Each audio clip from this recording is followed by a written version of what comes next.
The Super Channel Heart and Home After Show with special guests Amanda Wong, Ben Rosenbaum,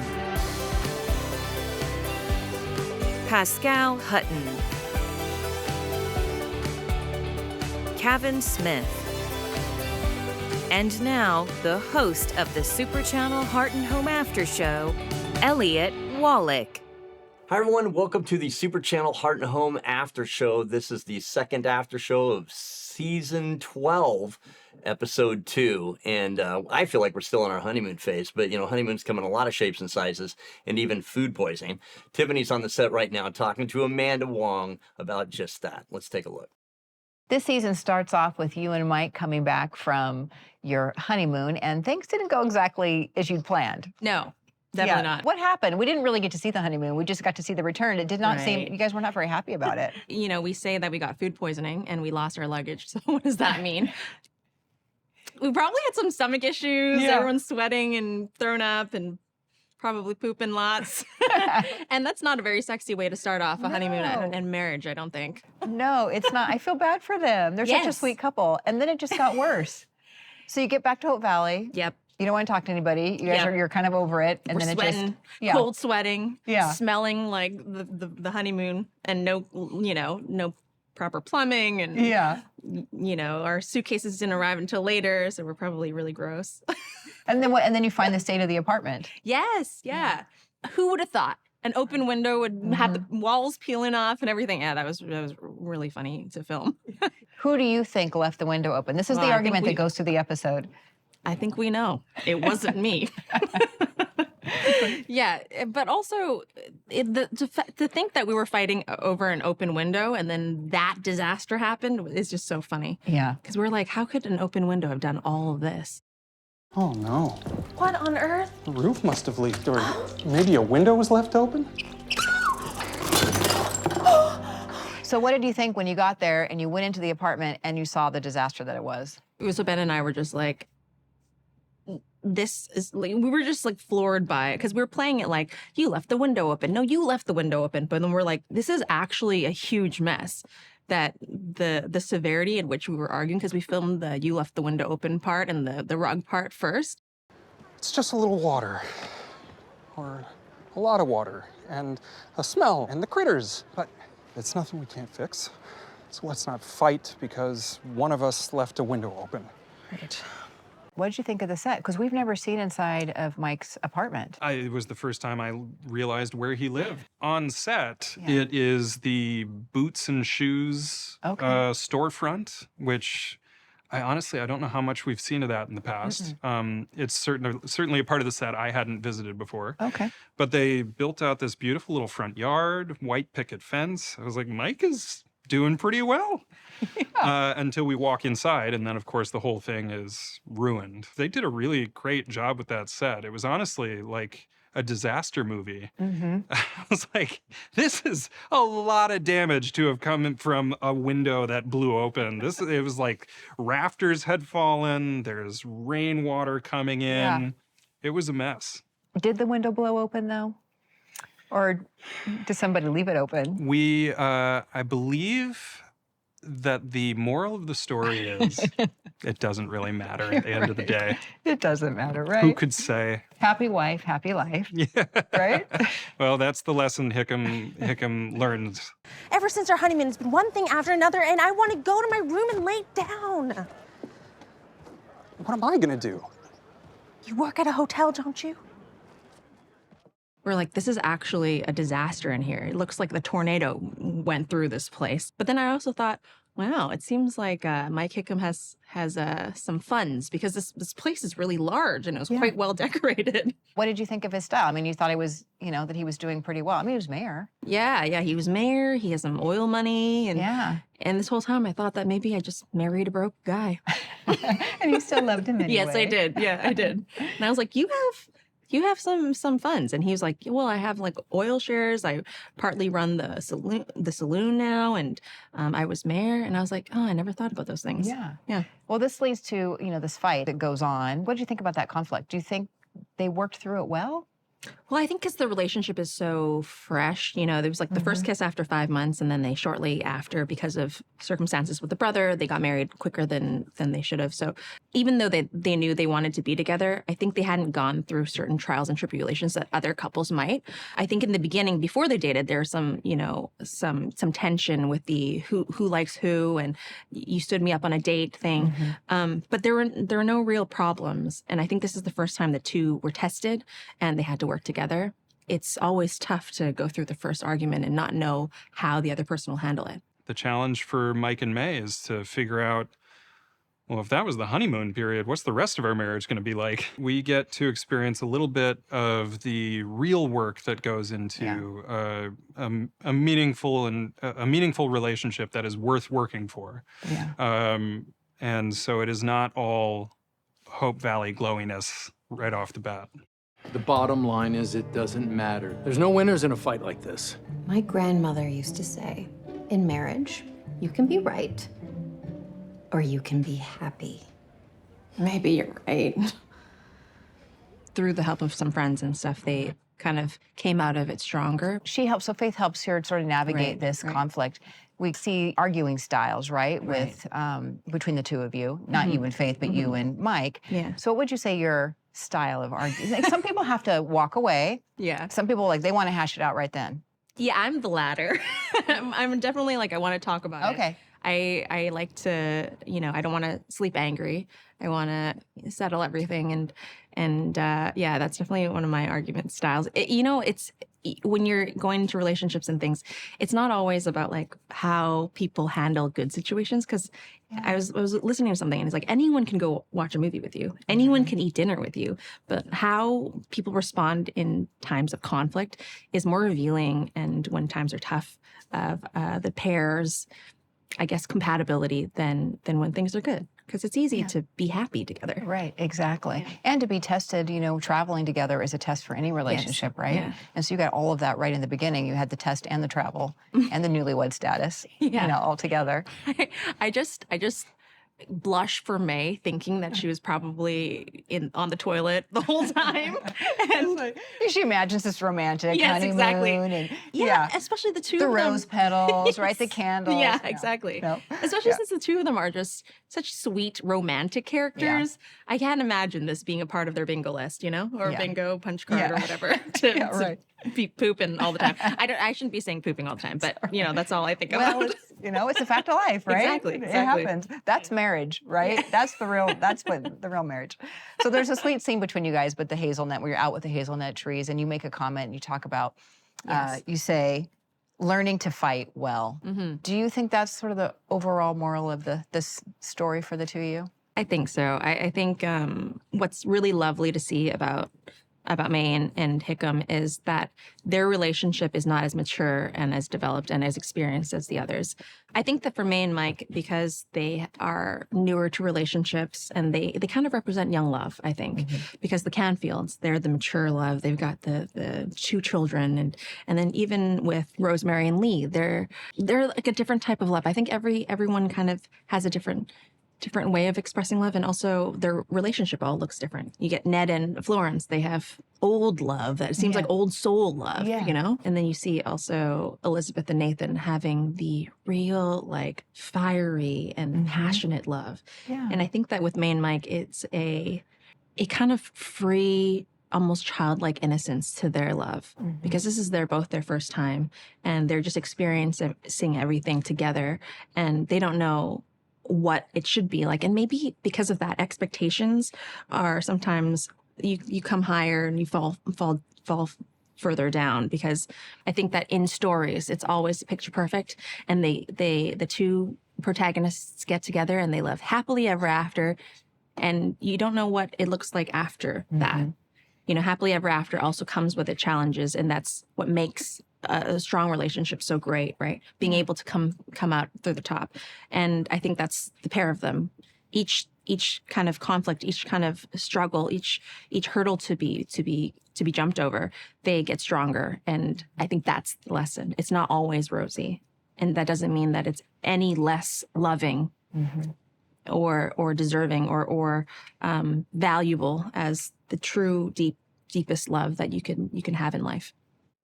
You know, I've met a lot of you that have wished you could live in Hope Valley in the early 1900s. I think I have too, but I have to admit that Mike and May have helped me appreciate the more modern comforts we have, and especially if you have food poisoning. I mean, with a corset on your honeymoon, no air conditioning.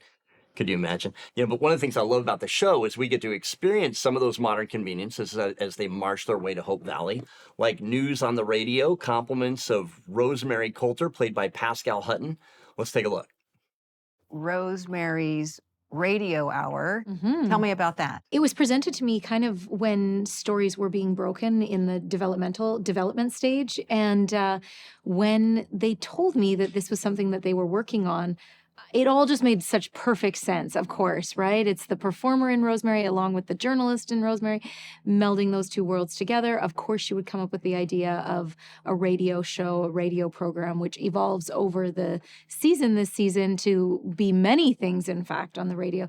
So it just seemed like it was a perfect fit and made perfect sense. And then we have a special guest who comes back into town, has already been in town, gone away for a little bit, comes back into town, and she has a lot of great ideas about what Rosemary can do with the radio program in terms of pushing the envelope and evolving it into more lanes than it is currently. And so they start developing it. So we start seeing the radio show evolving. In episode 1, she and Lee had a bit of a challenge. He wants to go to Capital City. Yeah. Rosemary really doesn't want him to go. Why do you think they work so well together? They seem to resolve conflict well. I think they've got some years under their belt, and I think that always helps in terms of resolving conflict, because I think as time goes on, hopefully in a healthy marriage, you realize that that person is rooting for you. That person wants what's best for you, and that person is rooting for you. And if they're not, you're probably in the wrong marriage. So I think that puts things in their court, like in their favor in terms of resolving things. And they just usually need to take a moment and talk it out, which Rosemary and Lee are wonderful communicators, and talk it out, hear each other's side, each perspective on the situation, and go, okay, this is really important to you. Okay, I want to support you on this. I didn't realize this was so important to you, and vice versa. And I think that's where they do well. There is one other promise that might sway you. Well, I can't wait to hear this. They want to name the park after Goldie. Marigold Coulter National Park. He really wants to go. He really wants to do this. And I think he wanted to do it beforehand, but until they offered the naming of the national park, it was probably a no, but then this is a yes. And I love the little scene where Lee pitches it to her and tells her what's been offered. That was a real fun one for us. We actually shot it, and I've told this story before, but I'm going to do it again. We finished shooting that scene. It was one of the first scenes of the year. And as we were walking, and it was late at night, it was the last scene. It was just the two of us. And we walk out, and Pascale is just kind of wandering slowly behind me, just kind of head up in the clouds. And she goes, "That is my favorite. That is my favorite thing on the show." I'm like, "What?" She's like, "You and me, cool scene. It's heartfelt, it's funny." And we're just kind of laying it down. I'm like, "Yep. That is my favorite thing." So it's actually similar that Lee and the Rosie solve these problems, but also Kavan and Pascale have this little dynamic that we like as well. It's so interesting. I don't know if you know this, but there's also a national park named for me in Canada. Like, just it's your name or it's really you? Kavan Smith National Park. Is it because of you? No, it is entirely because of me. It's my backyard. It's a coincidence.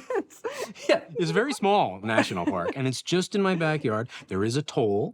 You have to pay to go in there. But is it named after you specifically? Are you kidding? Is this a joke? That it was all a joke. It's just my backyard. That was the joke. Elliott, you want to come in here and take over? Do you need a coffee or something?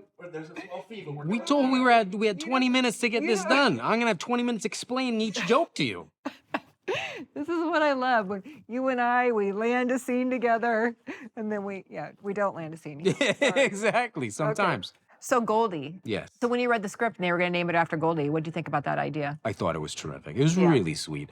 Also, I think that anytime we can get Goldie involved, it's so fun. She's such gold. She's literally, no pun intended, she's just such a sweet little kid. We tried to get her as Pascale probably takes the lead on this one. She tries to get her involved as much as possible.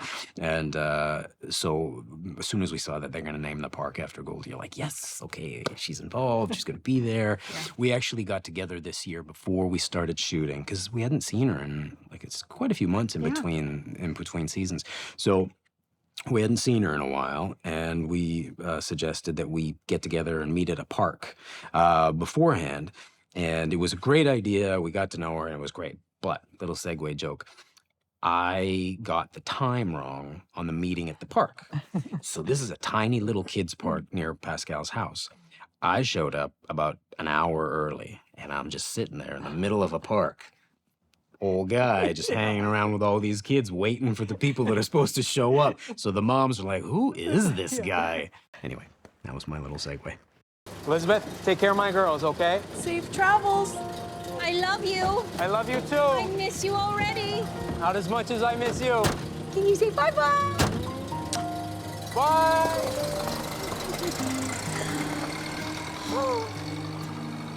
Well, little miss, do you want a snack? Yeah.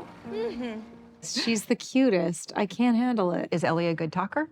She is, but as with any kid, but especially a kid that age, set is an overwhelming situation. And so off camera, chatty, like will talk to me a lot. And then on camera, it suddenly feels a bit eerie, I think, for a little person because everything gets really, really quiet and you can feel like the focus of so many people on you. And so I can't really remember if it was that difficult or not. For her to say it, she started at more and more takes. She started getting more and more comfortable talking just in general. But the funny thing is she's getting so comfortable, not just on camera, but off camera. So she's best friends with the whole crew. So there are scenes where there was this one scene in particular that I'm thinking of. I think it's in the first episode, so it's not really giving anything away, but it's Rosemary and Elizabeth are walking from their row houses into town, and they've got little Jack and Goldie, and I'm holding Goldie, and we're walking, and then, of course, the camera's right there. It's a walk and talk, so it's steady cam leading us, and we're chatting, and she's looking around as we're walking, and then she's saying hi to crew members as she sees them off camera because they're like holding like things and whatever, and she'll be like, hi Andrew, that's Andrew, and I'm like, so Andrew's not in the show. Like no one who's watching the show knows who Andrew is, but she's just so excited. There he is. It's very fun. I love it. I just think the spontaneity that it brings when you're doing a scene with a little person, you really don't know what they're going to do. And I personally love that. I think other people, maybe you're like, like a bit like thrown off by it, but I think it's fantastic. Yeah. Kavan, last season when I talked to him, he was saying that there's a responsibility when you bring a baby or a little kid on the show and she's your child. Yes. That it's not just what's happening on screen, it's all the in-between. Well, it helps everyone if she sees the fake parents as two people that are safe for her, like a safe haven for her. And so it was so funny. We filmed a scene. It is a recent scene, so I won't tell you what it's about, but it was a scene with, again, Rosemary and Elizabeth and little Jack and Goldie. And the idea was in the concept of the scene, because sometimes it can be tricky, especially in a long scene, to have the kids involved, that they were going to be in the scene. It was an interior scene. They were going to be kind of at the sofa by the coffee table coloring, and you would see them coloring, and then we would cut into the actual scene, which was between Rosemary and Elizabeth, and it would be outside of the kids. And normally this should just be fantastic because Ellie, who plays Goldie, loves Highland, like will follow him anywhere he goes. And she's just always like, Highland. She loves him. And so we thought, oh, this is going to be perfect. Well, for whatever reason, this particular day, it was just all about Pascale that day. And so she just kept on like, everything.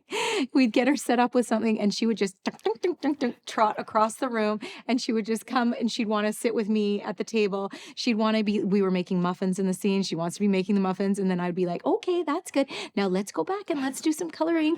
And I'd take her back and she'd like sit down to do some coloring. And then she ended up finding this like little tiny kid's rocking chair. And she's lifts up this chair and it's way too big and way too heavy for her, but she's like doing it and she's looking at me and she's like, oh. She's like, it's heavy. It's heavy. I need help. Meanwhile, I'm like, you're not even supposed to be coming over. Like, why don't we bring the chair over here? She'd like, let me bring the chair over there and we'd start the scene again. And then the next thing I know, I look back and she's like, got the chair again. And she's like, it's so heavy. Oh my God. It was just too cute. It was too cute to even like fight it. I was like, oh God, just let her come over. So what do? Do you just go with it? Do you include it in the scene? Well, I mean, it's tricky. Sometimes, yes. Sometimes that is the best way. Okay. In a really long scene where there's going to be a lot of coverage and stuff, it becomes tricky for a number of reasons. So in this particular situation, we really did actually need her. So I just kind of was like, well, let's bring her over here. And then I said, why don't we let's pick out a few of the baking utensils and you can do the baking over there. And so I think sometimes kids are just like, they don't want to play with toys. They're like, no, I want the actual tools. I want to feel like I'm being useful. And so I let Ellie take like a little sifter and a few of the ingredients over to the coffee table. Let's forget the coloring. She's not going to be coloring.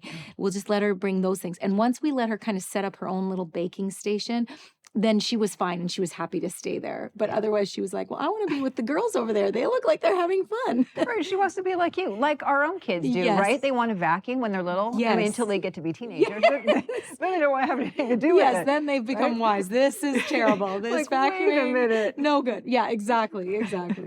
Oh, that's so cute. She's so cute. I saw an Instagram video of her where she was knocking on a door looking for Goldie. She's so confused, like, well, right? Understanding. Yes, exactly. And so she has these shoes. She's busting out of them. The shoes are too small for her, but they are gold, the shoes she wears when she's Goldie.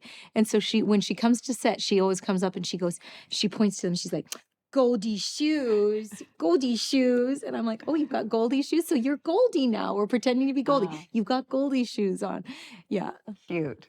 Well, you've had some other fun scenes, not just with her, but with Bill last season with this investigating, which I think really suits Rosemary. It suits her so well. Yes. She's nosy. She's unrelenting. It's a perfect fit. Plus she has the whole like journalistic investigatory kind of thread going on. Yeah. Will we see more of that this season? Yes. Okay. Yes, we do. You know, and interestingly enough, it is not Rosemary tracking it down. It is Bill. Bill is coming to Rosemary in a very kind of shy, kind of timid way, and it's quite cute because Rosemary's like, well, are you asking for my help or not? Like, what's happening right now? So it's good. They partner up again, and it's a good pairing. I think it's like the pairing nobody knew they needed. Jack and I, we've worked together for so many years, and we've really, up until last season, had almost no scenes together. And then we got paired up, and we work very similarly. We both love to rehearse and run scenes a lot before we're going to film them. We both are very collaborative. He likes giving me ideas. I like giving him ideas. Or I'll say, I think it's better if you do it like this. And we're both really open to that. So we're a good pairing in terms of that and just in terms of our working style.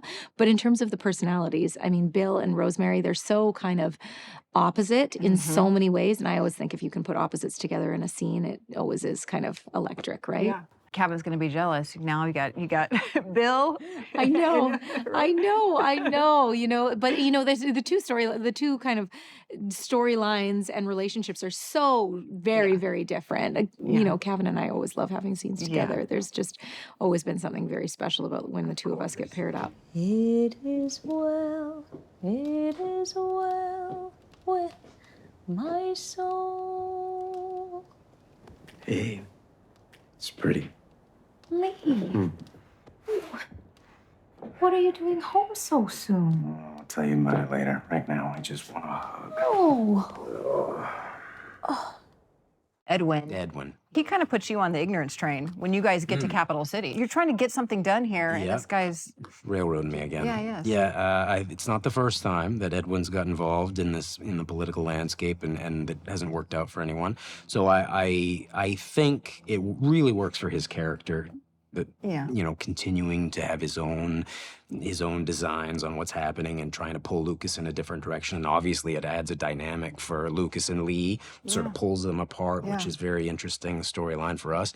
But I think that it's really, he's kind of like that, the chisel that breaks the friendship apart for a little bit, and it's great. A little bit of conflict, which is nice on our show. You are a politician now, Lucas, and politicians have to make tough choices. I get that. But one of these days, you're gonna realize that none of your initiatives or your grand visions or your promises amount to a hill of beans without your word. I'm going home.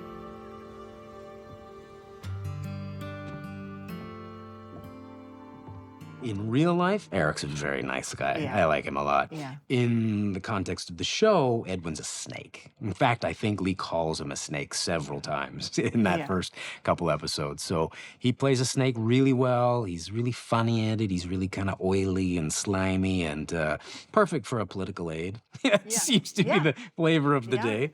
But he's great, and I do like doing scenes with him. He always brings something. There's this thing that actors talk about.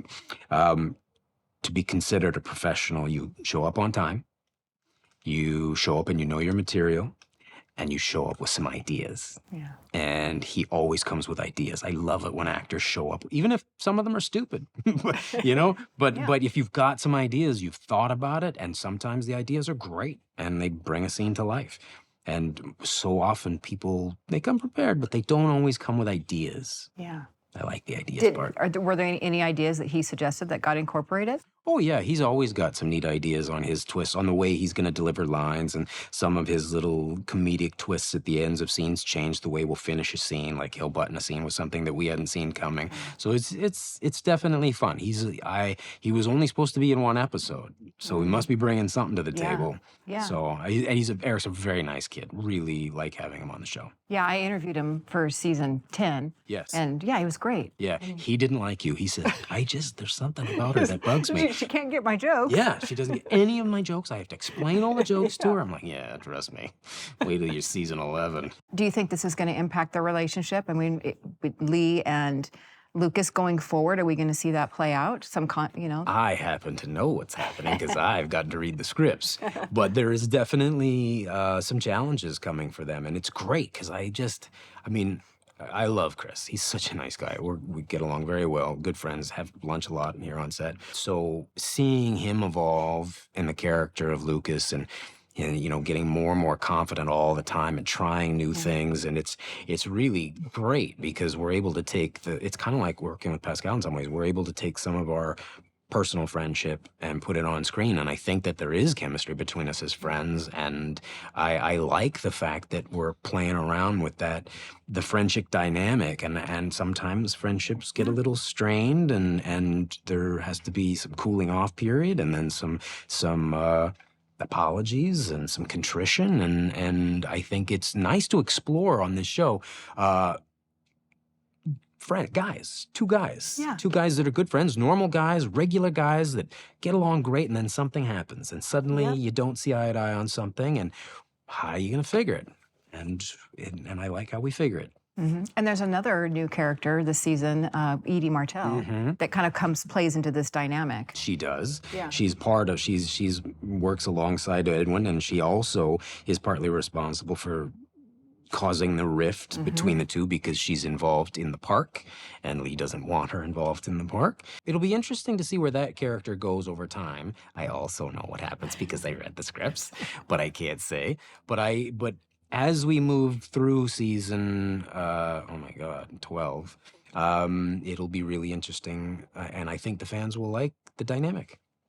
Okay, well, you've piqued my interest. Yes. I'm looking forward to seeing where it goes. Cool, me too. Thanks for sitting down with me to talk about it. Anytime. Anything else I have to explain? So if you'd like Kavan to explain something, then go ahead and email us at askkavan@hardys.com and we'll set up a contest out of it. I know he could explain anything and I would probably die laughing. Let's find out together. But that concludes this episode of the Super Channel Heart and Home After Show. We'll see you next time, everybody.